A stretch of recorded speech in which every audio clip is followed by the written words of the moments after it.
Então, após a concordância de todos, nós damos início a essa nossa terceira aula do curso sobre licitações e contratos, tá? Da nova Lei de Licitações e Contratos. Hoje nós teremos a aula do professor José Anacleto Abdul Santos sobre a inexigibilidade e dispensa de licitação. Tá? Antes de apresentar o professor, só gostaria de reiterar algumas observações iniciais, como nós sempre fazemos. Tá? Antes de mais nada, lembrando que pelo número de inscritos no curso, nós pedimos que as perguntas sejam encaminhadas no decorrer da aula pelo chat.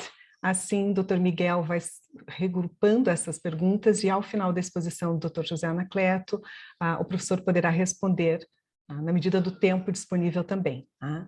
Além disso, em breve, como das outras vezes, será disponibilizado no chat o link do Google Forms para confirmação de presença, lembrando sempre que para a posterior emissão de certificados é necessária a participação em pelo menos 70% das aulas. Tá?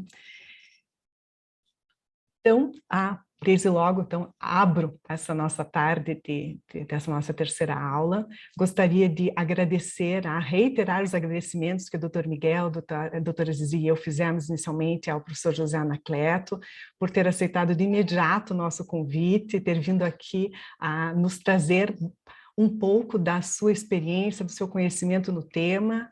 Para quem não conhece, o professor José Anacleto é procurador do Estado do Paraná com vasta experiência justamente no tema de licitações e contratos, não somente na parte teórica, mas também prática como professor da disciplina. Eu vou apresentar brevemente o currículo antes de passar a palavra. O professor José Anacleto Abdul Santos é procurador do Estado do Paraná, advogado especialista em licitações e contratos administrativos, é doutor e mestre em Direito Administrativo pela UFPR, professor de Direito Administrativo da Faculdade de Direito Unicuritiba, professor de cursos de especialização e cursos na área de Direito Administrativo com atuação, especialmente nas áreas de licitações e contratos administrativos, contratações públicas sustentáveis, desenvolvimento nacional sustentável, sustentabilidade microempresa e empresa de pequeno porte, concessões de serviços públicos, parcerias público-privadas. É coordenador e professor do curso de especialização em licitações e contratos administrativos da Unibrasil. Autor de diversas obras e artigos, inclusive sobre contratos administrativos, lei das estatais, contratos de concessões, licitações e estatuto da microempresa e comentários da lei de anticorrupção. Professor José Anacleto, muito obrigada mais uma vez por essa oportunidade. A palavra é sua. Senhoras e senhores, boa tarde. Sejam muito bem-vindas, sejam muito bem-vindos para esse encontro, para que nós possamos tratar sobre esse assunto, que é um assunto tão especial, o assunto da nova lei. Antes de mais nada, eu quero dizer que me sinto muito honrado, estou muito feliz, em primeiro lugar, por ter recebido esse convite tão interessante, um convite tão importante, dos nossos queridos professora Leila, professor Miguel Ribeiro, professora Zizi, e em nome da minha queridíssima amiga, professora Leila Queller, que é esposa de um queridíssimo amigo também, ou seja, estamos todos entre amigos. Professora Leila, muito obrigado mais uma vez pela honra do convite.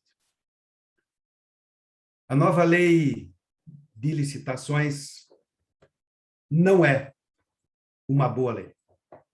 A nova lei de licitações é uma lei muito boa. Ela não é boa, ela é muito boa. É uma lei que tem um instrumental jurídico da maior importância e substancialidade para que nós possamos melhorar ainda mais as contratações dos nossos queridos estados. E do Distrito Federal, se tiver alguém de Distrito Federal. Esses dias atrás me perguntaram, Anacleto, qual é, na tua opinião, a maior vantagem da lei nova? Eu falei, olha, eu não tenho dúvida nenhuma de dizer que a maior vantagem da nova lei são as novidades que ela traz. Modalidade nova de licitação, diálogo competitivo, uma estrutura de planejamento substancial, normas bem importantes sobre controle, sobre gerenciamento de riscos. Aí a pessoa afoita já perguntou, e daí, mas qual é, na tua opinião, a maior desvantagem da lei? Eu disse, eu não tenho dúvida nenhuma em dizer que a maior desvantagem da lei são as novidades que ela traz.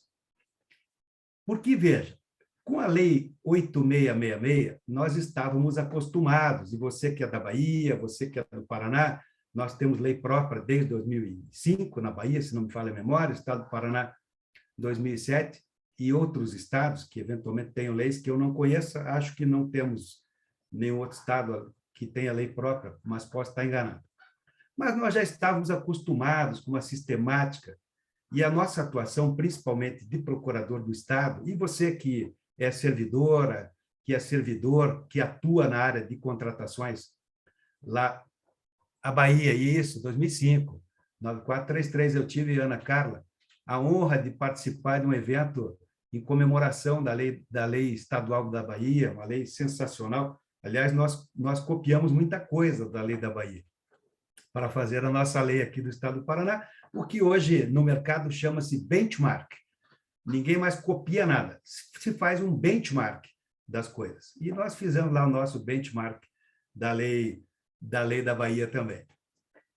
Mas com a lei, eu vou falar lei 8666, e você que tem lei própria, entenda que eu estou também incluindo a sua lei, e a nossa do Paraná. Com a lei 8666, nós estamos acostumados, nós tínhamos precedentes dos tribunais de contas, precedente do Tribunal de Contas da União, orientações normativas, precedentes jurisprudenciais para nos ajudar. A Lei 14.133 é uma lei que não tem história ainda. Claro, você vai dizer, mas, Anacleto, muito dessa lei é um copião. Uma parte é a Instrução Normativa 5 de 2017, a outra são algumas orientações e decisões do Tribunal de Contas da União que foram compilados, e eu acho que isso é muito bom. Mas, mesmo assim, nós temos muita coisa nova com a qual temos que nos acostumar e vamos juntos construir. Já disse o poeta que caminho pronto não existe, o caminho se faz ao caminhar. Lei pronta não existe, uma lei se faz ao aplicá-la. E para nós que somos estados, esse desafio é um desafio substancialmente mais complexo, porque esta lei edita, ela foi produzida para dispor sobre normas gerais. É um desafio muito grande nós entendermos e identificarmos o que é na lei norma geral, o que não é norma geral, e eu, particularmente, quero que você me perdoe a sinceridade, eu não vejo muita importância nessa discussão.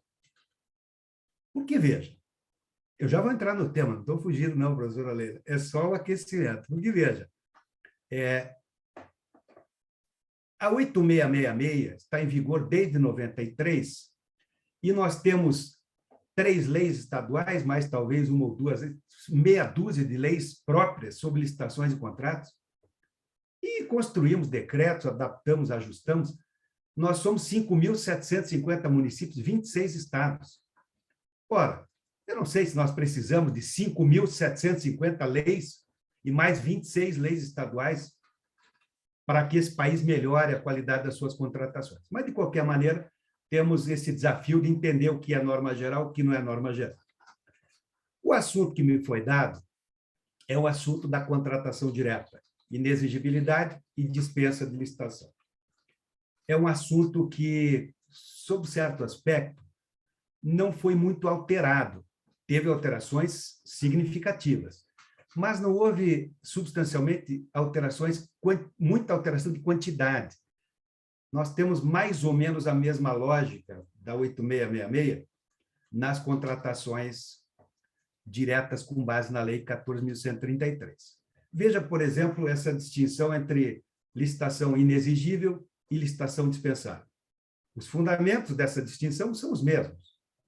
Nós temos, de um lado, o fundamento da falta de pressuposto lógico e pressuposto material para a inexigibilidade, ou seja, ou nós contratamos sem licitação com base na inexigibilidade, porque só tem um, ou porque não há pressuposto, não há possibilidade de fixação de critérios objetivos de julgamento para decidir a licitação.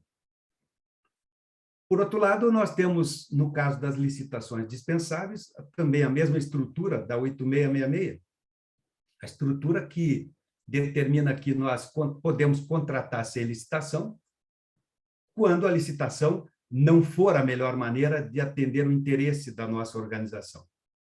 Você sabe que, e se não sabe, vai ficar sabendo agora, você sabe que nós, em todos os casos de licitação dispensável, a licitação ou a competição é viável.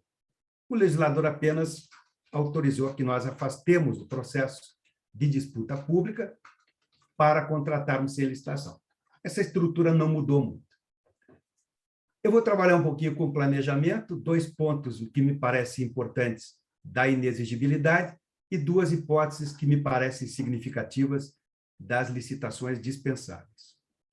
Sobre planejamento, eu começaria dizendo que penso que a regra do artigo 18, e o artigo 18 diz assim: a fase preparatória do processo licitatório é caracterizada pelo planejamento. Veja você a importância desta afirmação e desta disposição. Primeiro, a lei prevê que tem que haver uma fase preparatória. Anacleto, mas isso é óbvio, porque, afinal de contas, toda licitação tem que ser planejada. Eu não sei se é tão óbvio assim, porque quando a lei diz que tem que haver uma fase preparatória, ela não diz isso dissociada do espírito constitucional, do regime de princípios da Constituição. Essa contratação tem que ser planejada, mas planejada com eficiência, com eficácia, com razoabilidade, com proporcionalidade. Porque não é qualquer planejamento, é um planejamento ajustado. Primeiro, tem que haver fase preparatória. Segundo, esta etapa preparatória ela é caracterizada, veja a importância que o legislador deu para a configuração do processo, seja de contratação direta, seja de licitação. Afinal de contas, algo caracterizado pelo planejamento significa há um dever jurídico do bom planejamento. E quando um dever jurídico não é cumprido quando poderia ser, nós estamos diante de uma omissão própria, essa lá do direito penal. Aquele que tem o dever de configurar o contrato ou a contratação e não o faz com eficiência, eficácia, razoabilidade, proporcionalidade, sustentabilidade, para ficarmos aqui em apenas 5 valores jurídicos, porque nós poderíamos falar de inovação, nós poderíamos falar de tratamento preferencial, nós poderíamos falar da estrutura do contrato no prisma do artigo 170 da Constituição, por exemplo. Porque, veja, contrato, se não for a única, é a forma mais usual de exercício de atividade econômica. Logo, o nosso contrato se encaixa, ele tem que se amoldar ao artigo 170 da Constituição, que diz: a ordem econômica é fundada na valorização do trabalho humano e na livre iniciativa, tem por finalidade a existência digna das pessoas, com base nos ditames da justiça social. Mas não é só isso. E aí os princípios da ordem econômica: soberania nacional, propriedade privada, função social da propriedade, livre concorrência, defesa do consumidor, defesa do meio ambiente, busca do pleno emprego, redução das desigualdades regionais e sociais e tratamento diferente para as pequenas empresas. Então, veja, esta é a estrutura do nosso planejamento, de uma contratação. E a estrutura do planejamento, eu já ouvi alguns comentários, já ouvi vários, mas assim, a lei é muito burocrática, não vejo nada de burocrático na lei. O estudo técnico preliminar é um absurdo, porque ele, agora, para comprar uma caneta, você tem que ter estudo técnico preliminar. Eu também não encontrei na lei esta ordem. E há sempre uma afirmação, ou ela não é uma afirmação, muitas vezes, expressa, ela é um entendimento que parece que é defendido implicitamente por algumas pessoas. Por alguma razão, alguns entendem que planejar uma contratação direta é algo que pode ser destituído de maiores cuidados, porque a contratação direta não precisamos nos preocupar com disputa pública, com critérios objetivos para a disputa e outros princípios que envolvam a livre concorrência ou a justa competição, para citar o artigo 11, inciso 1 da Lei 14.133. Ora, eu costumo brincar e dizer o seguinte, eu criei uma figura que é o mito do Anacleto. Você já deve ter ouvido falar no mito de Platão. Platão ficou maluco um dia e disse que as pessoas que ele imaginava estavam amarradas numa caverna, olhando para a parede, atrás tinha uma luz, e as pessoas só viam sombras e não conseguiam perceber a realidade real, o mundo era um mundo que eles não viam. O mito do Anacleto é o seguinte, faz de conta que nós estamos amarrados numa caverna, olhando para a parede, acorrentados, e nós não sabemos se vai ter licitação ou se não vai ter disputa pública. Se vai ter disputa pública ou se não vai ter disputa pública. Nós não sabemos. Eu sei que você vai dizer, Anacleto, normalmente, quando você vai contratar sem licitação, já sabe que é sem licitação, já programa um planejamento. Minha querida, meu querido, por isso que é mito. Eu preciso de abstração. É mito. Faz de conta que você não tem a menor ideia se vai haver uma disputa pública ou se não vai haver. Se você não tem ideia sobre se vai ou não haver licitação em sentido estrito, é evidente que você vai ter as mesmas cautelas de planejamento para contratar com licitação e para contratar sem licitação.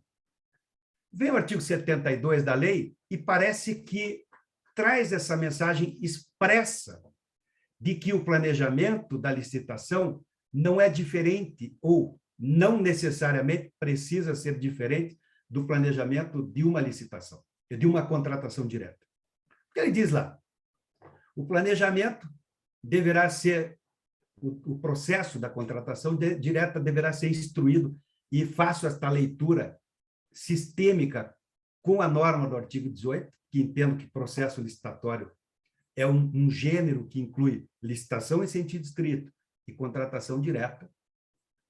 O 72 com o 18 diz assim, tem que ter planejamento. Aí o 72 diz, com o seguinte documento no que couber.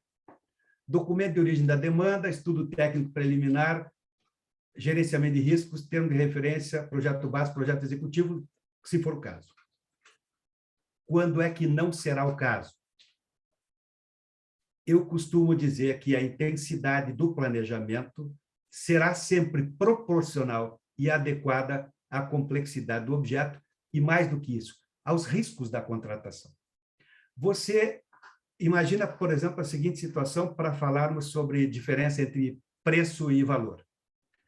Você tem um contrato precedido de licitação de, vamos ficar no valor, R$100 mil.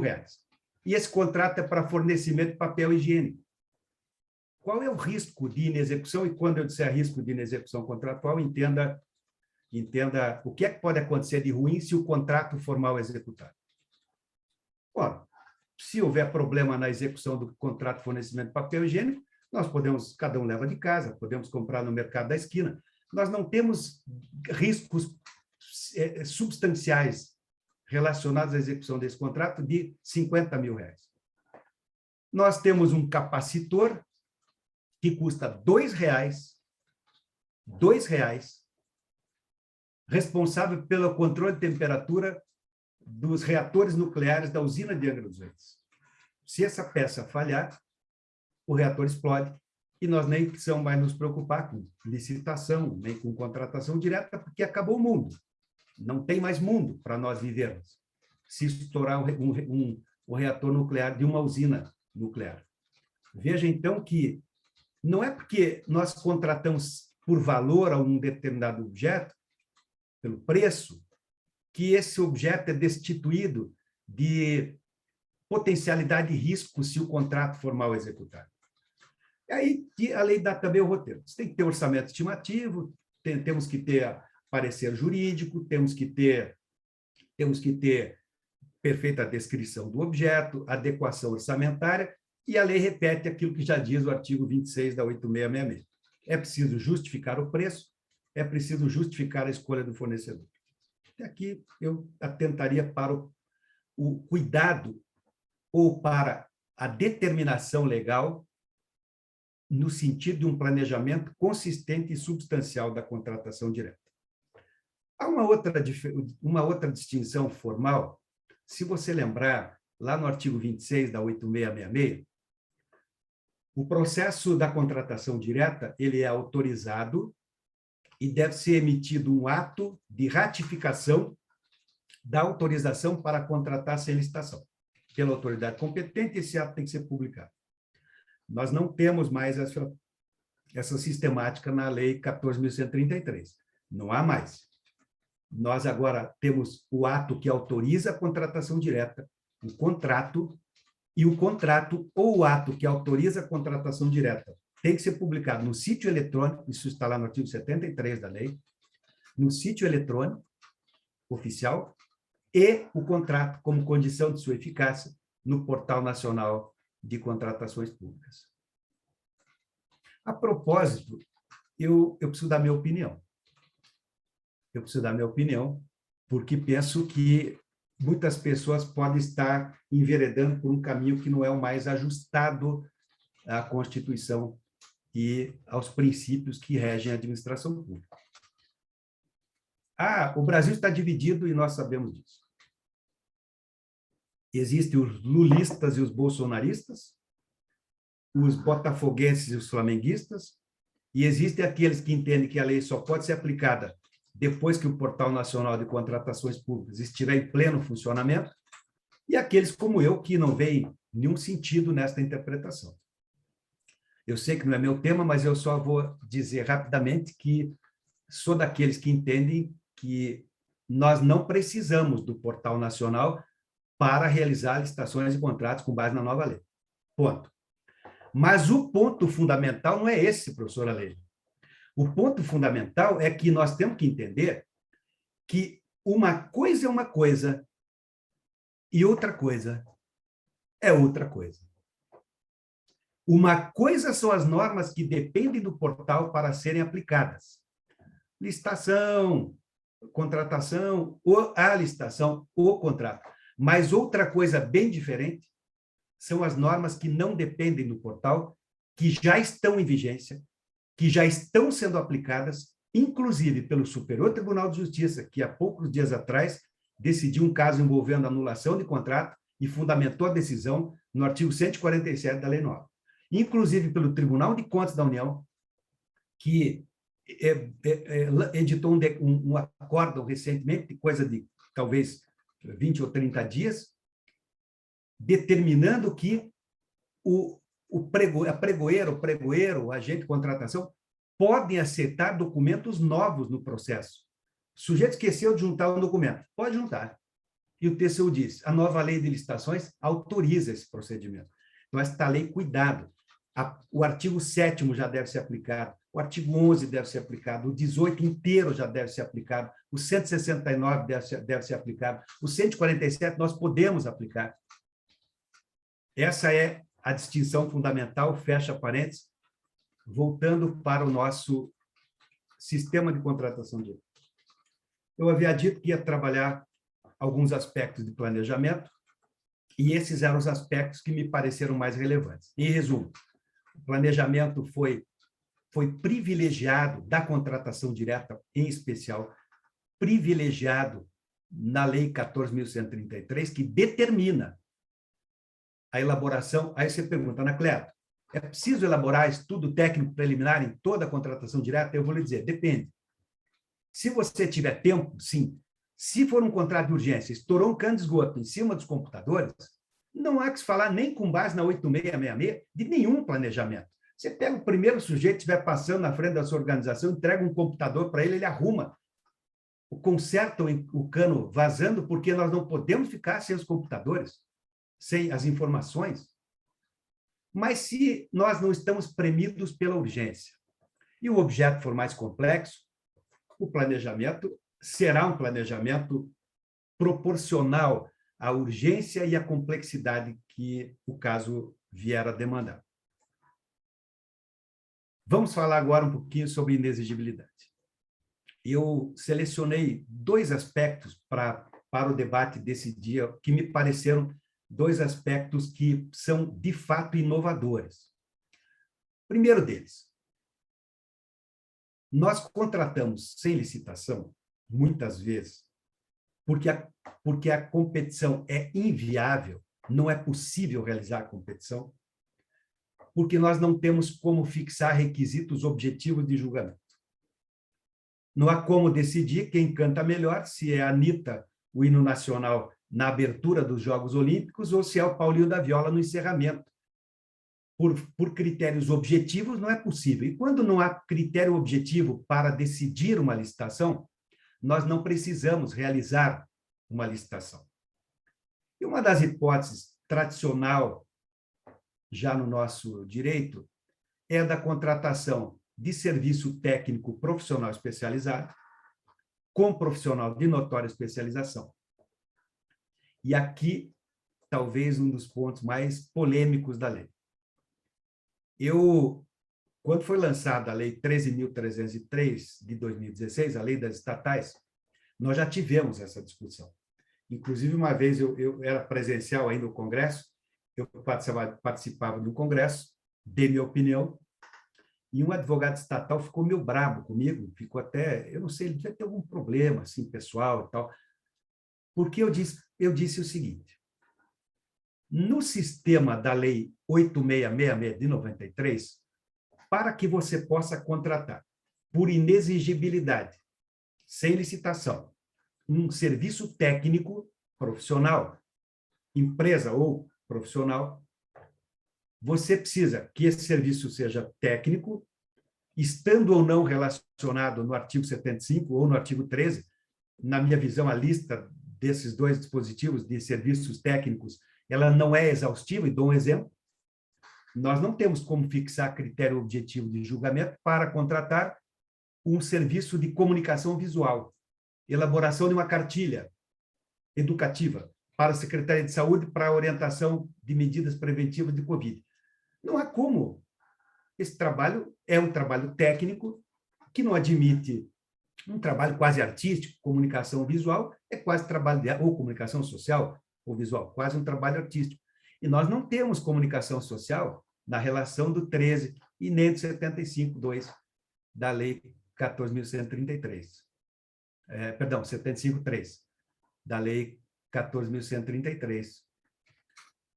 Mas o pior ainda está por vir. Veja, para que esse serviço possa ser contratado sem licitação, com base na 8666, nós precisamos também que o profissional que vai ser contratado tenha notória especialização. A lei nova tem um conceito que é o mesmo conceito, tirando lá um verbo lá do final do conceito de notória especialização, que não é indiscutivelmente o melhor, mas é o melhor, aquele profissional que for escolhido é o que potencialmente é melhor. Houve a retirada da expressão o profissional que for escolhido tem que ser aquele que é indiscutivelmente o mais ajustado, o mais adequado. A lei nova retirou essa expressão da 8666, acho que fez bem também, porque ninguém dava bola para ela mesmo, era uma letra morta, ninguém dava a mínima peteca para essa expressão indiscutivelmente. Mas tem lá um conceito que é o mesmo de profissional de notória especialização. Claro que quem tem um pouco mais de vivência na área vai achar que é grotesco o que eu vou dizer. Mas quem está começando agora ou não tem tanta experiência, eu já ouvi de pessoas, já me perguntaram se número de seguidores no Instagram poderia ser um indicativo de notória especialização. Não é brincadeira, eu aumento, mas não invento, não inventei nada. Me perguntaram isso mesmo. Eu disse, olha, uma pessoa que tem muitos seguidores no Instagram, ela é uma pessoa notória, pode ser até um profissional notório, mas a notória especialização é algo bem diferente. É a experiência, é a vivência, os anos de docência, obras, se a empresa tem equipamentos, se tem os aparelhos, tem a expertise, a logística. E o terceiro elemento, serviço tem que ser técnico, com profissional de notória especialização e com base na 8666, o objeto do contrato tem que ser singular. Aqui o problema. Porque na Lei 14.133 foi retirada a expressão objeto singular como objetos passíveis de serem contratados sem licitação, por inexigibilidade. Aí ficou a dúvida como ficou em relação às estatais. E eu me lembro que sustentei isso no Congresso, o rapaz foi ficando cada vez mais nervoso, achei que ia bater em mim, que era grande, porque eu disse que mesmo a lei não prevendo que o objeto de um contrato para ser contratado com um profissional de notória especialização, se o serviço for técnico, por inexigibilidade, só poderia sê-lo se o objeto não for rotineiro, do dia a dia, sem complexidade, sem especificidade, que são duas expressões muito caras para o Tribunal de Contas da União. Já há inúmeros acordos, com base na 8666, disciplinando que o objeto singular é aquele que é dotado de complexidade e de especificidade, que sai da rotina, não é do dia a dia, não é algo usual para a administração pública. Eu, independentemente de haver a previsão na lei da expressão objeto singular, eu ter defendido, e, aliás, eu tenho usado até uma brincadeira para dizer isso, quando você assiste aqueles programas de televisão, que alguém faz uma coisa perigosa, ele sempre fala assim, não faça isso em casa. Você pode ir na palestra do professor, vai na palestra do outro professor, deixa eles falarem à vontade, que não precisa ser singular o objeto, você escuta, assente com a cabeça, mas não faça isso em casa. Não faça isso em casa, porque você terá problemas se contratar sem licitação. Quando houver possibilidade de disputa, quando a competição não for inviável, imagine, por exemplo, você contratar serviço de digitação, curso de digitação por inexigibilidade, curso de línguas por inexigibilidade, 2 tópicos sobre os quais o Tribunal de Contas já tem acordo expresso, não pode contratar curso de digitação, não pode contratar cursos que atendem a protocolos que são prestados de maneira homogênea. Todas as empresas realizam a atividade da mesma maneira, não há traço de pessoalidade na prestação do serviço. Não faça isso em casa. Uma outra disposição que me parece relevante da lei nova, não que seja uma novidade, porque nós já vejam o que é o mundo da vida e o mundo do direito. Eu nem sempre sou muito fã do Hans Kelsen, nem sempre. Às vezes eu gosto, às vezes não gosto. Aquela parte mais positivista não gosto muito, mas tem coisas que eu gosto. E essa distinção que ele faz entre o mundo do ser e o mundo do dever ser, ela é genial, porque há o mundo da vida e o mundo do direito. E, às vezes, são incomunicáveis. Por exemplo, vamos imaginar, nem lei, que a nossa Constituição Federal passasse a dispor no artigo 1º, é proibido que os objetos caiam. Não é? Pode, Constituição, todas as leis do país, porque os objetos caírem faz parte da natureza. E assim, na vida dos contratos, como na vida nossa, vida humana, vida social, às vezes a vida atropela o direito. Foi o que aconteceu com o caso do credenciamento. Não existe credenciamento na 8666. Não existe essa palavra lá. Quem melhor concebeu o que é um credenciamento foi o professor Carlos Ari Santos, que, há uns anos atrás, disse o seguinte: ora, credenciamento é uma hipótese de inexigibilidade de licitação, porque a competição é inviável, e é inviável porque todos que quiserem podem ser contratados. E essa concepção acabou pegando, todos passaram a repetir a mesma coisa, e credenciamento é, de fato, isto. Ora, se você tem um processo pelo qual as pessoas que tiverem interesse se habilitam e podem ser contratadas, independentemente do número de pessoas que queira se habilitar, de fato, a competição não faz sentido. A lei nova agora trouxe o credenciamento como uma hipótese de inexigibilidade, que é mesmo, e trouxe lá no artigo 79 uma disciplina do credenciamento.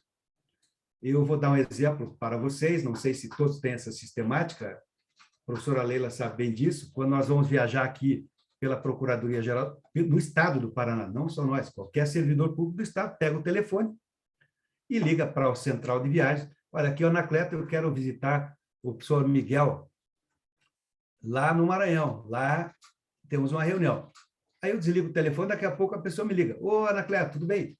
Ó, nós temos uma passagem da Gol, uma da Azul e outra da Latam. Uma é 1.000, outra é 500, outra é 200. Você pode ir de 200, que é mais baratona?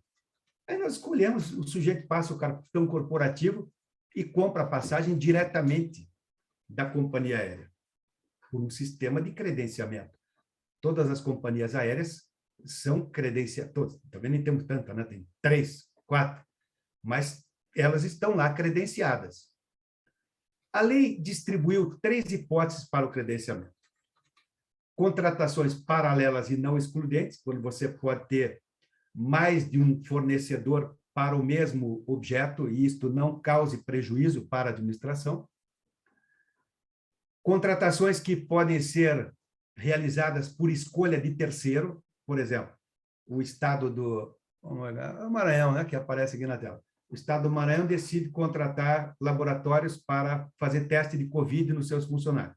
O funcionário escolhe qual laboratório credenciado vai escolher para realizar o seu teste. E o credenciamento em relação a mercados fluidos, mercados que têm preço ou condições muito variáveis. Preço de passagem é um deles, mas vamos imaginar que não é o caso dos estados, mas imagine, por exemplo, o Ministério das Relações Exteriores, que precisa de passagens a todo momento e precisa comprar dólar para que os funcionários viajem pelo mundo. Mercados fluidos, pode haver credenciamento de agência, como chama essas casas que vendem moeda? Essas empresas que vendem moedas, né? Vendem dólar, casa de câmbio. Credenciamento de casa de câmbio para que haja a contratação dessas moedas. Mercados fluidos. Esses eram os pontos que eu achei que mereciam destaque sobre contratação inexigível.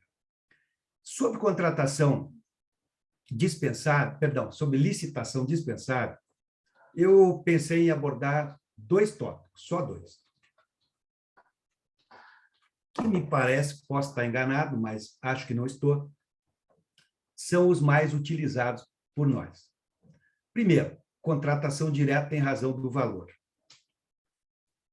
Pela Lei 8.666 de 93, nós podemos gastar até R$ 17.600 com compras de serviços, sem licitação, e podemos gastar até R$ 33.000 com obras e serviços de engenharia, também sem licitação. A lei tem uma sistemática estranha, complicada, suscetível de induzir a erros, que é a sistemática sobre o que é que tem que ser somado para que nós não realizemos aquilo que é o chamado fracionamento ilegal da despesa. Ela diz lá, obra e serviço de engenharia, tem que somar parte da mesma coisa, parcela da mesma obra ou serviço de engenharia, e temos que somar obra e serviço que tenham a mesma natureza, sejam realizados no mesmo local e que possam ser contratados conjunto e concomitantemente. Nós estamos em 2021, desde 93 que nós estamos tentando entender o que é mesmo local, para uns é município, para outros é bairro, para outros é endereço. O conjunto e concomitantemente, então, é uma loucurada, que é uma contratação conjunta e concomitantemente. Me parece que o professor Jacobi, Jorge Fernandes Jacobi, o Lorde Ulisses Jacobi Fernandes, que formulou a melhor sistemática para entender o que é conjunto e concomitantemente. Isso tem a ver com previsão orçamentária e inexistência de impedimento para realizar a contratação. Aí vem compras. Nós podemos gastar até 17.600, desde que a parte de até 17.600 não seja parte de uma contratação de maior vulto que possa ser realizada de uma vez só. Aí também faz 215 anos que nós discutimos o que é maior vulto. Agora, a lei trouxe uma disciplina racional. Na minha percepção, ainda suscita algumas dúvidas, mas muito racional, na espécie de um roteiro. Ela diz assim, a administração pública, você pode gastar até 50 mil com compras e serviços e pode gastar até 100 mil reais com obras, serviços de engenharia, e aqui a novidade, manutenção de veículos automotores. Entrou veículo automotor na mesma quantidade de valor que nós podemos gastar sem licitação para obras e serviços de engenharia. Ponto. O 184 prevê que esses valores serão corrigidos a cada 1º de janeiro pelo IPCA-E, o índice inflacionário. Se fosse pelo IGPM, já em 1º de janeiro já não seria mais 100 mil, já vai passar para 150 mil. Não foi 30% aí o IGPM, mas temos mecanismos para manter o poder de compra desse valor de compra sem licitação, de contratação sem licitação. E vem o parágrafo 1º do artigo 75 e diz assim: os valores de 50 e 100 mil reais que nós podemos gastar sem licitação, eles devem, primeiro, ser gastos no mesmo exercício financeiro. Tudo bem, já era um entendimento de quase todo mundo, PCU já entendia assim. 1º de janeiro, nós podemos gastar 50 mil reais ou 100 mil reais de 1º de janeiro a 31 de dezembro. Por unidade gestora. Aqui ficou meio complicado, porque nós temos pelo menos duas, claro, temos mais, não é? Mas temos pelo menos duas dimensões de unidade gestora que nós podemos utilizar para saber o que é que quis dizer a lei. Unidade gestora administrativa e unidade gestora financeira. Unidade gestora administrativa, você pode ter um gerente, um superintendente, que não seja ordenador de despesas, um chefe, que não seja ordenador de despesas. Uma unidade que produz ações administrativas que não tem competência para ordenar despesas, para produzir gastos financeiros e orçamentários em nome próprio. E nós temos a unidade gestora financeira, esta sim vinculada a um ou mais ordenadores de despesa. Eu já ouvi interpretações de vários lados, só vou dizer uma coisa para vocês, não é, professora Leila, que está comigo na comissão que está elaborando o regulamento do decreto aqui do Estado do Paraná, um regulamento que tem já 715 artigos. Nós fizemos uma opção. Para nós, no Estado do Paraná, unidade gestora, mesma unidade gestora, será unidade gestora financeira, ligada a um ordenador de despesa. Pouco importa para nós o que é que vai decidir o Maranhão, São Paulo, o que é que vai decidir a União. Unidade gestora para nós vai ser isso aí. Unidade gestora financeira. E mais, nós temos que somar despesas da mesma unidade gestora, no mesmo exercício, que tenham a mesma natureza. E a lei ajuda, diz, mesma natureza é objeto que é fornecido por empresas que atuam no mesmo ramo de atividade econômica. Nós poderemos imaginar várias possibilidades para interpretar esse dispositivo. Mesmo ramo de atividade econômica não é algo muito complexo, em alguns casos. Não é algo muito complexo para ser identificado em alguns casos. A área da construção civil, a área da engenharia elétrica, a área da engenharia de ar-condicionado e por aí afora. Mas veio a União, através da Secretaria de Gestão do Ministério da Economia, e editou há poucos dias atrás, há pouco tempo atrás, mais do que dias, me parece que é de julho, a Instrução Normativa 67 de 2021, que trata de dispensa eletrônica, que é um procedimento específico previsto na lei nova para realizar licitação para contratar sem licitação. Abre-se um canal de disputa pelo qual os interessados podem apresentar propostas de preço. Essas propostas podem ser apresentadas entre 6 horas e 10 horas, fica aberto o sistema por no mínimo 6 horas e no máximo 10 horas, e os interessados vão fazendo proposta de preço, ao final ganha a mais vantajosa. E quando esta norma tratou de fracionamento da despesa, dizendo que no limite de 50 mil e de 100 mil teriam que ser incluídos objetos de mesma natureza, ela disse, mesma natureza, para mim, norma, Instrução Normativa 67, mesma natureza, é a mesma subclasse, nível de subclasse da CNAE. CNAE é Classificação Nacional de Atividades Econômicas. Por exemplo, CNAE, fornecimento ou comercialização de cereais. Classe, cereais. Subclasse, arroz é uma, feijão é outra. Por exemplo, classe, material de consumo. Subclasse, material de escritório, material de limpeza. Então, eu não tenho decoro aqui as milhões de classificações da classificação CNAE. Mas, para a União, para a Secretaria de Gestão, mesma natureza, são objetos que estão na mesma subclasse da classificação CNAE, o que é uma referência interessante.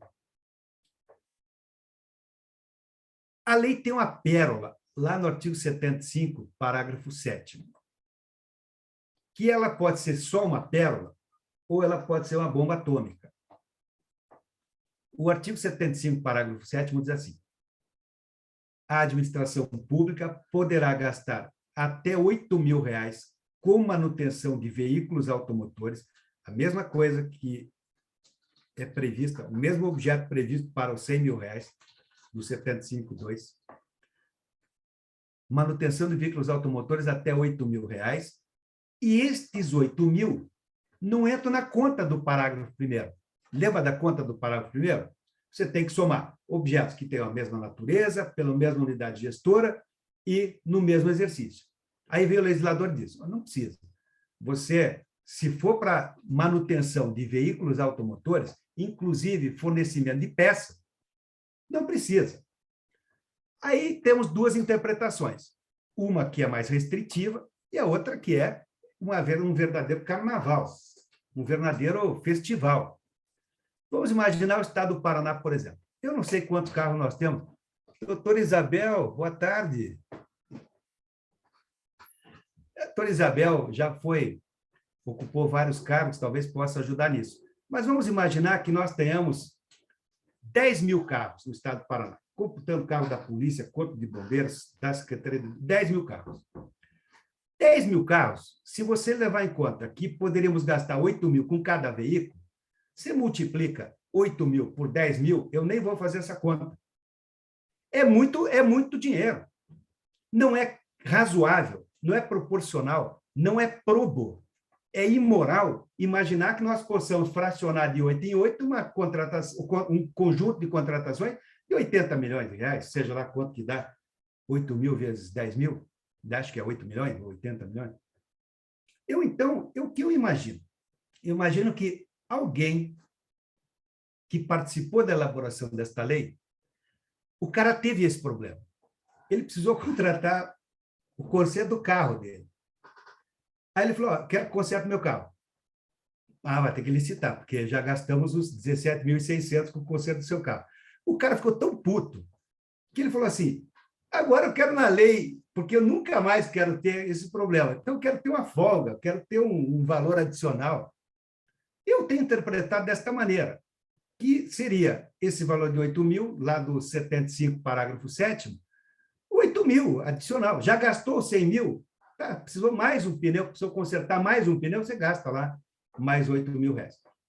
Eu sei que esta interpretação, brincadeiras à parte, não é a única, mas eu confesso que não consigo entender ajustada ao sistema constitucional da moralidade, da probidade e do princípio licitatório, lá do 37, inciso 21, a possibilidade de nós contratarmos de 8 em 8 sem limite. Para chegar a qual valor? 100.000 não é, porque a lei expressamente já disse que não é preciso somar de 8 em 8 dentro dessa categoria dos 100.000 de manutenção de veículos para a contratação direta. E o último tópico que eu gostaria de abordar, eu vou fechar exatamente nos 60 minutos que eu me programei para falar. O último tópico, ele diz respeito à contratação emergencial. Contratação de urgência quando nós estivermos diante de uma situação de emergência ou de calamidade pública.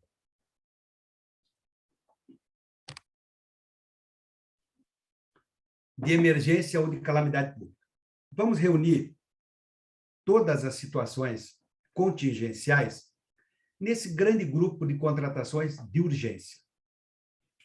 O primeiro ponto que eu já vou ressaltar antes de avançar para os critérios de contratação direta é que a lei assimilou um entendimento que já era do Tribunal de Contas da União, que já é dos tribunais de contas dos estados, que já é da lei das estatais, que é o entendimento sobre que nós podemos contratar sem licitação quando a urgência for um fenômeno da vida. For um fenômeno da vida, porque às vezes não é da vida. Às vezes é decorrente de causas que não são da vida. Por exemplo, estourou um cano, choveu demais, caiu um raio. São fenômenos da vida. Esta contratação de urgência será legítima. Mas há outros fenômenos que não são da vida. Alguém não controlou o prazo do contrato. Alguém deixou de verificar se havia no almoxarifado ou ata de registro de preço com vigência suficiente para o cartucho de tinta, para o medicamento. Pandemia de Covid é da vida. Vacina para poliomielite não é da vida, é da rotina. Com isso, eu gostaria de dizer que, a mim parece que o legislador, quando tratou disso na lei, claro, ele incorporou na lei entendimentos anteriores. Mas ele quis dar um recado para nós. E esse recado é uma noção do direito penal. Agente público, você será responsabilizado pessoalmente, claro, por erro grosseiro, né?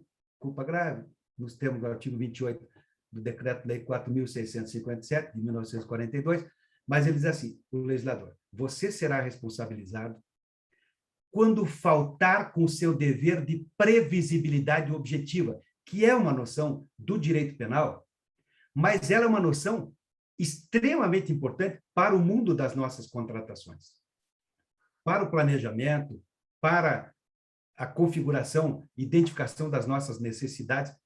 E eu vou além. Isso é tão verdadeiro, me parece, que a lei determinou que nós temos que realizar, a lei diz, poderá, eu entendo que é um deverá, nós temos que realizar plano anual de contratação. E há um decreto, uma portaria que foi editada agora, eu vou fazer referência a ela por conta desse aspecto, mas tem vários. A portaria número 8.678, de 2021, agora, de poucos dias atrás, da Secretaria de Gestão. Ela trata de governança de contratos para a administração pública federal. Esta norma, eu vou citar 3 pontos desta norma só, 2 têm uma relação, vamos dizer assim, forçada com o assunto contratação direta, mas um tem relação estreita com o assunto contratação direta. Uma relação um pouquinho mais forçada, mas eu queria falar dessa norma, primeiro, aqui especifica que os nossos contratos, pelo menos para eles, lá da administração federal, mas vale para nós também, porque entendo que é de lastro constitucional. Os nossos contratos são negócio de impacto de acordo com o decreto 9977 de 2019. Impacto socioambiental. Nem precisaríamos ter essa disposição numa norma, porque a nossa contratação direta ela também tem que ser um negócio de impacto socioambiental. O outro aspecto diz respeito a providências para que as licitações tenham novos entrantes sempre. E a norma usa essa expressão. Novos entrantes são pessoas novas. E o Banco Mundial já há muitos anos recomenda como conduta anticorrupção, anticartel, anticombinação de preços, nós quebramos os cartéis ou diminuímos o impacto deles quando nós temos empresas novas nos processos licitatórios. Mas o ponto que diz respeito com a contratação direta são os instrumentos de governança. Plano diretor de logística sustentável, plano anual de contratações, plano de gestão de estoques, políticas de gestão de riscos. 4 diretrizes e instrumentos para nos ajudar a evitar que nós não acompanhemos o prazo de um contrato, aí temos que contratar vigilância por urgência, não acompanhemos o serviço de limpeza, o contrato de limpeza, temos que contratar limpeza por urgência. Faltou água, faltou papel higiênico, faltou porque alguém deixou de controlar a execução do contrato que havia. E quando alguém falta com o seu dever de previsibilidade objetiva, e, portanto, com o dever de cuidado objetivo, a lei prevê, lá no 75, parágrafo 6º, deverá ser instaurado um processo administrativo para apurar a responsabilidade. Deverá apurar a responsabilidade de quem deu causa à situação de urgência. Que tem a seguinte configuração. O que é que pode ser, o que é que muda em relação à Lei 8666? Nós podemos contratar por urgência bens que possam, no quantitativo e na dimensão necessária para afastar o risco. Eu vou dar um exemplo, você vai entender. Há um tempo atrás, numa decisão do TCU, um prefeito foi punido, porque a parede do prédio estava caindo e o prefeito determinou a contratação da reforma do prédio para a parede não cair. O prédio estava caindo, situação de urgência. Veio o TCU e falou o seguinte: tudo bem que o prédio está caindo, mas se você tivesse contratado por urgência o escoramento da parede, o prédio não iria cair e você poderia ter realizado uma licitação para contratar a reforma do prédio. É emblemático, esse exemplo é emblemático, nós podemos contratar o que for necessário para afastar o risco. Num juízo, para nos valermos aqui, de uma expressão que eu gosto muito do Supremo Tribunal Federal, que é o juízo de pertinência temática. Nós podemos contratar por urgência o que tenha relação com urgência. O prefeito decreta, o governador decreta calamidade pública e a Secretaria de Administração reforma o prédio, compra móveis novos por urgência ou com base no decreto de calamidade pública. Não há pertinência temática entre os dois objetos. Podemos contratar também, aqui é inovação, obras e serviços que possam ser concluídos no prazo de 1 ano. Na 8666, esse prazo é de 180 dias. Veja que ficou largo. 1 ano é muito tempo. 1 ano é bastante tempo para uma situação de urgência. Mas tudo bem, podemos contratar por 1 ano. Só que esse prazo agora é improrrogável, já era com base na 8666, o prazo de 180 dias, só que nós não podemos recontratar a empresa que foi contratada durante esse ano. Então, você contrata a Odebrecht por 1 ano, se a urgência permanece, você pode contratar uma outra empresa sem licitação, mas não pode recontratar a própria Odebrecht. É claro que nós temos que dar uma interpretação, como o próprio Tribunal de Contas da União já fez, uma interpretação inteligente para a lei.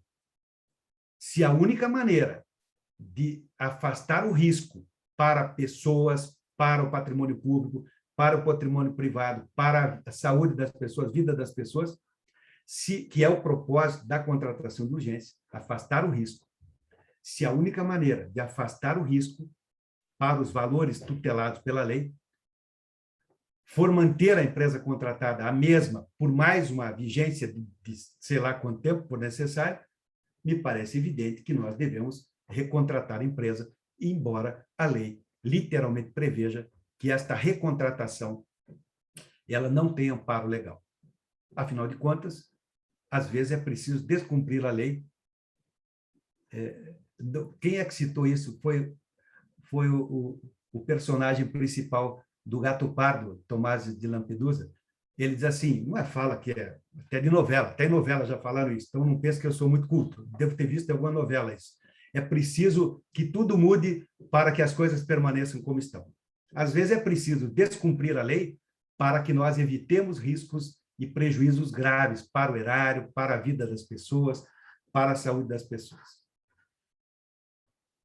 Veja, em síntese, eu cheguei às 17 horas, falei que ia falar até às 17 horas, e, em síntese, eram essas reflexões que eu gostaria de fazer, de ter feito, sobre alguns pontos que me pareceram relevantes das contratações diretas. Eu agradeço, vamos ter agora um momento de perguntas, né, professora Leila?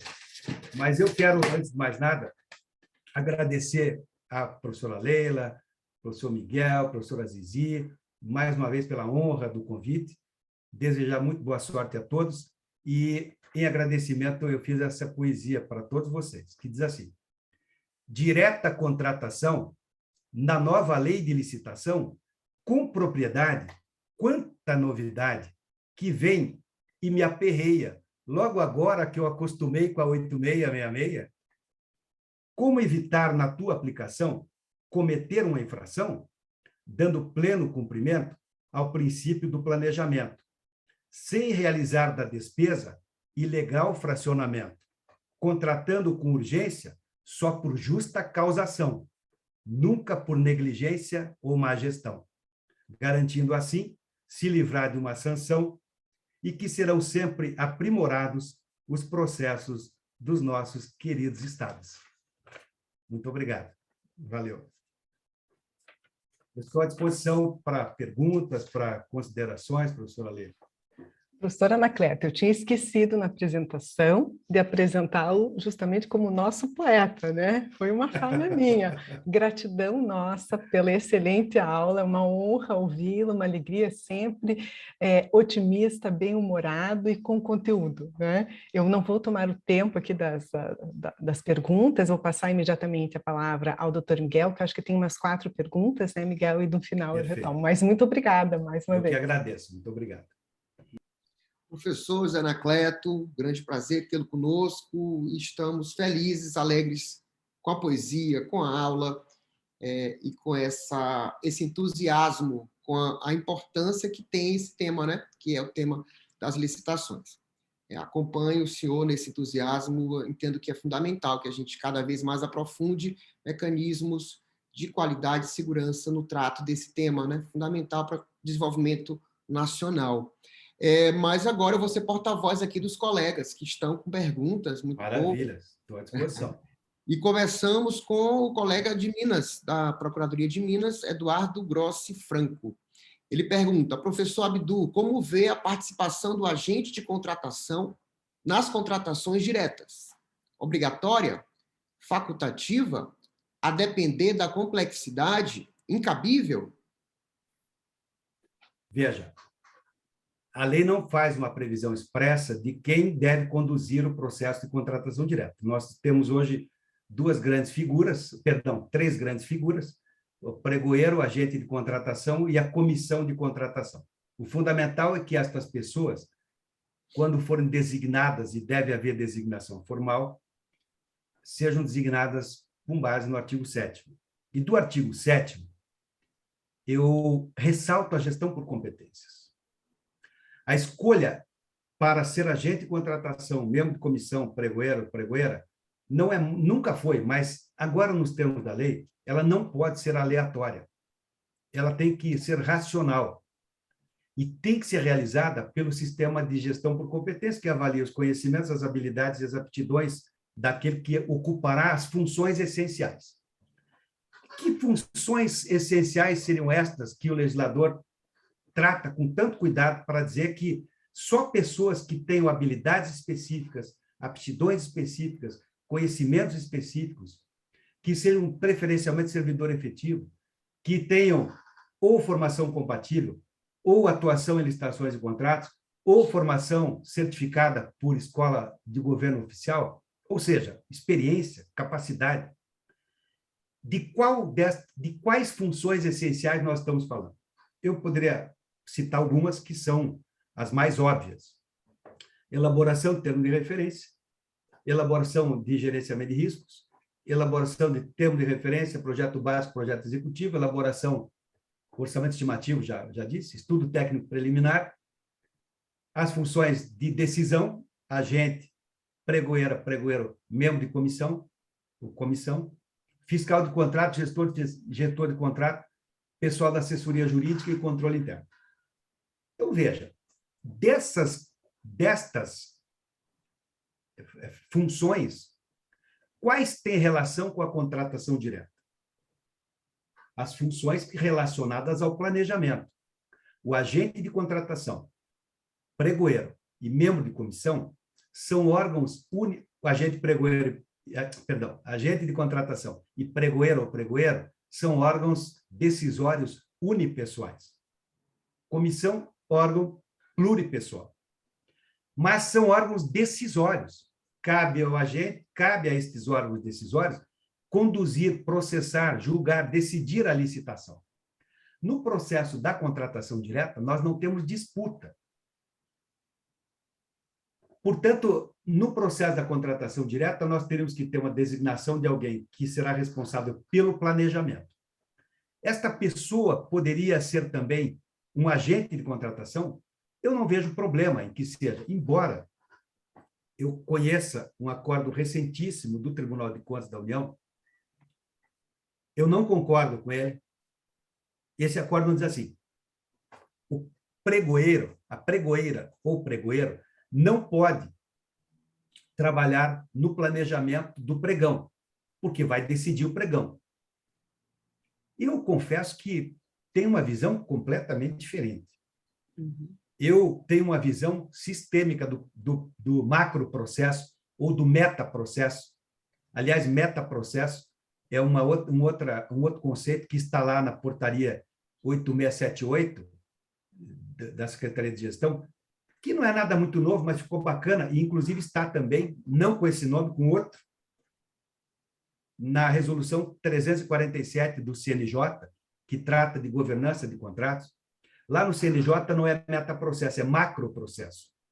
Lá na União, na Administração Federal, é metaprocesso, que nada mais, nada menos é do que a etapa do planejamento, mais a seleção do fornecedor e mais a etapa de execução contratual. Mas o importante não é o que é, e sim o que representa uma designação como esta de macroprocesso. Representa que nós temos que ter uma visão sistêmica do processo. Dentro dessa visão sistêmica, num apanhado muito raso, eu diria, macroprocesso ou metaprocesso também significa um ajuda o outro. Veja, quem está aqui nos assistindo, tal, participando desse debate, talvez tenha sido pregoeira, pregoeiro, fiscal de contrato, e eu tenho certeza que alguém que já trabalhou nestas funções poderia dar o seguinte depoimento: eu já tive, Anacleto, eu já tive um problema sério na licitação, eu já tive um problema sério na execução do contrato que poderia ter sido evitado se o planejamento tivesse sido melhor. Não teria o problema no pregão, não teria o problema na execução contratual se nós tivéssemos mais cautelas. Só que, às vezes, esse problema, que é um mega problema no pregão ou na execução do contrato, ele não chega ao conhecimento do planejamento. Entenderam o raciocínio? Por isso que é importante essa troca, essa reciprocidade, para nós termos mais simetria de informações. O fiscal tem uma experiência, é isso que diz a lei, o que diz as normas, que orienta a chamada aplicação sistemática dessa racionalidade de macroprocesso e de metaprocesso. Um ajuda o outro. A experiência do pregoeiro ou da pregoeira é definitiva para o planejamento. Por isso, quando o Tribunal de Contas da União vem e diz que pregoeiro ou pregoeiro não pode atuar no planejamento, a mim parece uma grande bobagem que só atrapalha. Eu não vejo violação de segregação de funções. O pregoeiro não é a pregoeira, o pregoeiro e agora o agente de contratação, eles não são executores de uma norma? Não seria interessante que eles contribuíssem para a elaboração desta norma, que é o instrumento convocatório, que, de fato, é só uma consolidação das informações que estão nos outros documentos, estudo técnico, gerenciamento de risco, termo de referência e todos os outros? Eu não estou dizendo que pregoeira, pregoeiro, agente, comissão, tem que assinar edital. Ao contrário, não deve. Não deve. Quem tem que assinar edital é a autoridade responsável pelo contrato, pela contratação. Com isso, para responder objetivamente a pergunta, alguém terá que ser designado formalmente para o planejamento da contratação direta. E nós poderíamos chamar de equipe de planejamento. Equipe de planejamento da contratação direta. O agente de contratação, nesta condição, nem pregoeira, não tem a competência para sozinho elaborar, na minha percepção, o planejamento. Mas ele, nos termos da lei, mas poderia elaborar os documentos de planejamento? Eu não vejo nenhum problema de participação de agente de contratação, não nesta qualidade. Ele será agente de contratação quando estiver decidindo a licitação, mas esta mesma pessoa pode, simultaneamente, ser designada para esta outra função, que é a função do planejamento da contratação direta. Muito obrigado, professor. Temos mais uma pergunta, Francisco Santos. Professor, em relação ao credenciamento, considera aplicável também, em certas hipóteses, para concessões reguladas pela Lei 8987 de 95? Veja só, Francisco, muito obrigado pela pergunta e pela outra também. Obrigado, eu não lembro mais quem foi que fez a pergunta. A Lei 14.133, ela supriu uma lacuna bem interessante. Não era lacuna da minha cabeça, não era. Porque eu não via, por exemplo, nós tivemos um grande debate promovido pela Justiça Federal sobre temas de direito administrativo. E eu parei lá numa comissão para tratar de um assunto, dei minha opinião e fui vencido nesta comissão, depois, até por firme posicionamento do ministro Herman Benjamin, esse entendimento que eu tinha e tenho, era o mesmo dele, e acabou que lá passou do jeito que ele entendeu que deveria passar uma súmula para dizer que os limites de alterações contratuais, os lá do artigo 65, parágrafo 1º, equivalente da lei nova, 25%, tal, eles se aplicam também para as concessões de serviços públicos regidas pela 8987 e para as PPP regidas pela 11.079, não é? De 2004.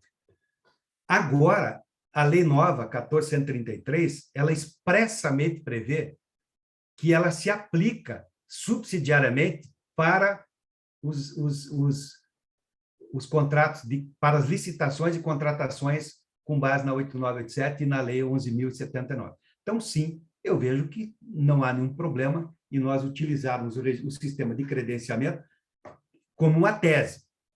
Só que eu precisaria de mais informações para saber de qual tipo de credenciamento nós estamos falando.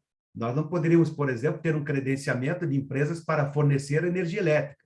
Também não poderíamos ter um credenciamento de empresas para fornecer água tratada, porque há uma sistemática envolvendo até uma certa exclusividade territorial destas empresas em relação a certos serviços públicos. Mas, como tese, eu não vejo problemas de se cogitar o credenciamento. Só é preciso ter cuidado para sabermos sobre qual credenciamento nós estamos falando. Não são todos os serviços públicos que poderiam comportar um credenciamento, mas como tese, sim. Obrigado, professor. Mais uma pergunta sobre a orientação normativa AGU 10/2009. Professor Anacleto, essa orientação normativa da AGU 10/2009 previa que, numa contratação de serviços contínuos por dispensa de baixo valor, o limite legal da dispensa deveria considerar a possibilidade de prorrogação pelo prazo de 60 meses. Mas a nova lei 14.133 diz que a aferição dos valores dos limites deve observar o exercício financeiro. Isso significa que a ON 10 de 2009 caiu por terra? Em outras palavras, agora é possível contratar serviços continuados prorrogáveis, mesmo que nos 60 meses o valor contratual total extrapole o limite legal? É preciso muito cuidado com essa interpretação a respeito dos contratos que são de serviço contínuo e agora de fornecimento contínuo. Nós agora temos contratos de serviços, obrigação de fazer mais necessidade permanente, contínuos, e temos também os contratos de fornecimento contínuo, que envolve uma obrigação de dar e uma necessidade permanente. Nós temos a figura dos contratos plurianuais, que já tínhamos. Contrato plurianual é o seguinte, é aquele que já é celebrado de uma vez só por mais de um exercício. Contrato já de cara, por 3 anos, por exemplo. Contratos plurianuais podem ter agora até 5 anos, e os nossos contratos podem ser prorrogados por até 10 anos. 10 anos. Então, vamos imaginar, e eu vou dar o exemplo, e talvez você, pelo exemplo, conclua qual é a minha interpretação. Nós contratamos, no exercício de 2021, um contrato de prestação de serviços contínuos por R$100 mil. Perdão, serviço contínuo, por R$100 mil. Um serviço contínuo de engenharia, manutenção predial, por R$100 mil. Esgotamos esse prazo e contratamos para uma primeira vigência de 12 meses. Esse contrato pode ser prorrogado por até 10 anos. Então, vamos lá. Nós contratamos por R$100 mil em 2021, mais R$100 mil, mais R$100 mil, mais R$100 mil. Ao final, nós teremos contratado R$1 milhão sem licitação. R$1 milhão sem licitação, porque eu conheço algumas interpretações no sentido de que, quando nós trabalhamos com contratos de prazo, e isto é verdadeiro, nós não trabalhamos, de fato, com prorrogação. Contrato de prazo é aquele que, uma vez executado, ele não faz desaparecer o objeto do contrato. Limpeza, vigilância, manutenção predial. E o contrato de escopo é aquele que, uma vez executado, faz desaparecer a necessidade que deu causa à contratação. Por exemplo, você tem necessidade de acomodar as pessoas. Decide que vai ser um prédio, constrói o prédio, a necessidade se esgota. Os contratos de serviços contínuos, eles envolvem as chamadas necessidades permanentes. Como é que se fixa o prazo de um contrato de escopo? É técnica esta fixação. Quanto tempo é necessário para construir o prédio? Para elaborar o programa de informática? Quanto tempo deve durar um contrato de prazo?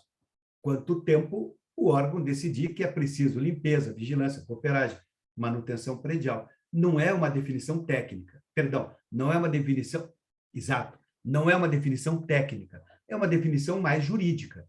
Nós queremos limpeza por 12 meses, ou por 12 vezes 60. O correto seria que nós tratássemos a prorrogação como o prazo adicional para o contratado executar aquilo que ele não conseguiu executar no prazo, nos contratos de escopo, e tratássemos como renovação os contratos de prazo. E ele se renova. Você tem um contrato, ele é renovado por mais 12 meses, renovado por mais 12. Eu conheço posição de diversos autores, com as quais eu penso diferente, que dizem o seguinte: se o contrato se renova, esse contrato de 100 mil, ele passa a ser um outro contrato de 100 mil. Então, você não precisa se preocupar em quantos contratos, em quantas renovações contratuais vão haver, e se a somatória dessas renovações vai ultrapassar o valor limite de R$100 mil. Eu já penso diferente, eu concordo. Eu concordo que uma prorrogação de contrato de prazo, a rigor, é uma renovação contratual. Mas eu não acho que nós estejamos autorizados a contratar 100 mil, depois mais 100 mil, depois mais 100 mil, seja por exercício financeiro ou não, até porque o Tribunal de Contas da União tem uma posição já sobre esse assunto, que não é exatamente sobre este nosso assunto, mas sobre o assunto contratação de valor. Ele diz assim: tudo bem que você pode gastar R$ 17.600 com cartucho de tinta sem licitação, em 2021. Aí você pode gastar também R$ 17.600, sempre pode, percebe? Nós nunca ficamos dissociados do exercício financeiro. Nós sempre podemos gastar R$ 17.600 a cada exercício financeiro. Essa interpretação já vem sendo dada por autores, pelo Tribunal de Contas, já há muitos anos. O período dentro do qual nós podemos gastar sem licitação é o exercício financeiro. A lei nova só trouxe isso de maneira expressa, mas já era assim na lei velha. Aí veio o TCU e diz assim, você gasta esse ano 17.600. No ano passado, gastou 17.600. No ano anterior, 17.600. No mínimo, você não sabe planejar suas contratações. Porque se você sabe que vai precisar, a cada exercício, 15 mil de cartucho de tinta, então você, por favor, programe sua contratação, realize uma licitação, uma ata de registro de preço, seja o que for, porque você não pode ficar comprando de maneira parcelada, ainda que não superando o limite de valor no exercício, porque esta conduta caracteriza fragilidades de planejamento.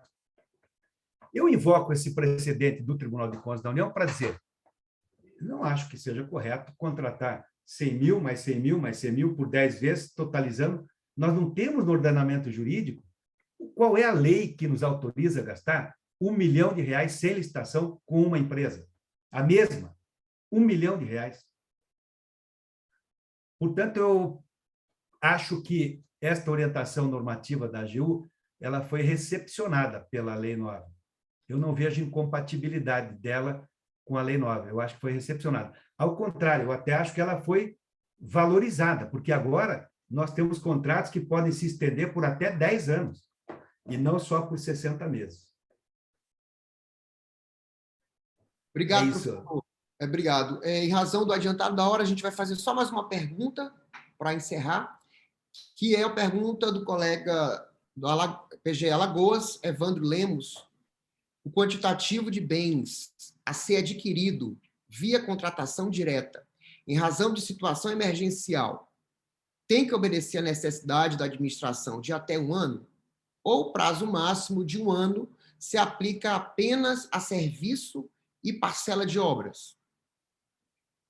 Doutor Evandro, boa tarde, muito obrigado. Olha só, a lei faz uma distinção, a meu ver, muito clara entre bens que serão adquiridos por urgência e obras e serviços que serão contratados por urgência, do jeito que a 8666 já faz. Mas nós temos uma situação um pouco diferenciada, que é a situação do fornecimento contínuo. Então, vamos lá. Nós temos uma situação que é uma enchente. Nós compramos equipamentos ou produtos de saúde, enfim, gás, produto para atendimento na área de saúde, e compramos o necessário para afastar o risco. Mas esse necessário para afastar o risco pode não ser esgotado numa primeira aquisição. Talvez nós precisamos de mais uma e mais uma aquisição. Eu, então, diria, nós podemos adquirir tantos objetos quantos forem necessários para afastar o risco. Mas acho, sim, também, que, embora a lei tenha essa aparente distinção expressa entre contratação de compra e contratação de obra e serviço, eu penso que nós podemos, que é a interpretação dada hoje para os 180 dias, durante 1 ano, nós podemos contratar, se for necessário. Vamos imaginar, por exemplo, meu exemplo é bom, olha só. Meu exemplo é bem legal. Eu pensei nele agora. Olha só. Imagina que nós estamos no nosso estado em março de 2020. Março de 2020. Sobreveio a pandemia de Covid e nós temos que comprar, em razão emergencial.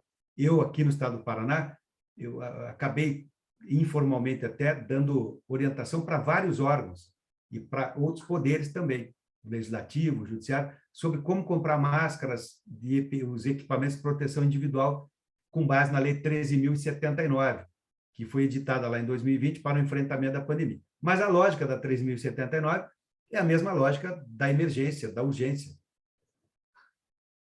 Então, vamos imaginar uma grande aquisição de R$1 milhão de máscaras de proteção individual, para que nós evitássemos o risco para a população e para os profissionais de saúde.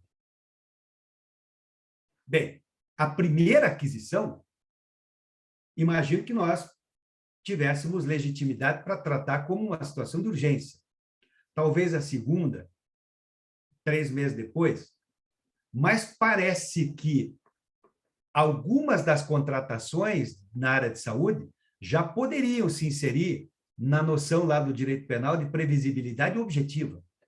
Se nós estamos numa situação de calamidade pública declarada até 31 de dezembro de 2020, que foi o caso, pelo Decreto Legislativo número 6, é previsível que até 2020, dezembro, nós estamos em abril, é previsível que nós tenhamos que comprar cada vez mais equipamentos de proteção individual. Logo, esse componente de previsibilidade objetiva, ele acaba enfraquecendo o fundamento da contratação direta. Não que fosse irregular, porque a crise foi tão grande e a novidade da pandemia foi tão devastadora que eu acredito que nenhum lazarento do controle poderia, se a contratação de urgência fosse legítima, de boa fé, poderia criticar um prefeito, um secretário de saúde, por uma compra emergencial, quando, eventualmente, poderia ter sido planejada por 2 ou 3 meses.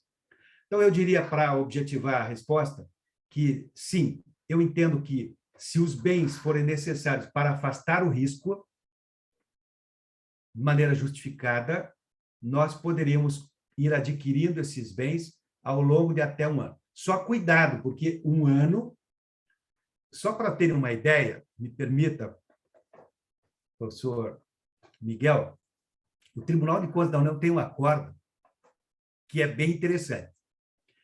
Ocorreu uma situação de urgência e a organização pública, o órgão público, contratou sem licitação 40 dias depois da data da urgência. Então, vamos imaginar, estourou o cano, 40 dias depois foi contratada diretamente o conserto sem licitação por urgência. Aí veio o TCU e falou assim, escuta, em 40 dias, você faz uma concorrência. Se você teve 40 dias para realizar uma contratação de urgência, em 40 dias você poderia ter realizado um pregão para um serviço comum de engenharia. Ou seja, 1 ano é muito tempo. Se nós temos uma certa previsibilidade de necessidade de materiais que possa ser objeto de um planejamento para uma licitação, na minha visão, nós devemos optar pelo planejamento e pela licitação, se isso for possível. Porque se não for possível, e eu gosto muito, me parece bem oportuno, principalmente para nós que somos da área do direito, para quem não é da área do direito também é importante essa noção, mas para nós ela talvez seja mais relevante, que é nós entendermos que uma infração no processo da contratação nada mais é do que um fato típico, ilícito e reprovável, culpável. Com isso, quero dizer, toda a lógica do conceito analítico de crime, do direito penal, ela se aplica para as infrações administrativas. Você tem um fato típico, mas se você tem uma situação de estado de necessidade, o estado de necessidade afasta a ilicitude. A inexigibilidade de outra conduta afasta a reprovabilidade. Logo, se nós estivermos diante de uma situação como essa, nós podemos repetir, no meu entendimento, doutor Evandro, essas contratações necessárias pelo prazo de 1 ano. E vou mais longe, até por mais de 1 ano, se for o caso. O Tribunal de Contas da União tem o posicionamento recente, antes da entrada da Lei 14.133, um posicionamento consolidado de que o prazo de 180 dias de contratação de urgência da 8666 é um prazo relativo. O que é preciso é evitar o risco para a vida das pessoas, para a saúde das pessoas, para o patrimônio público. Esse é o objetivo principal. Muito obrigado, professor Zé Anacleto, aqui conosco. Eu tenho também aqui os elogios que foram passados, né? Inclusive, Luana Oliveira dizendo, é um verdadeiro poeta. É isso mesmo, né, Luana? Depois a gente vai pedir para o professor compartilhar essa poesia conosco. A Lília, da PGE Bahia, bravo. Flávia de Araújo, excelente. Francine Roeles, excelente. E assim vários outros. Valeu, pessoal. Muito obrigado.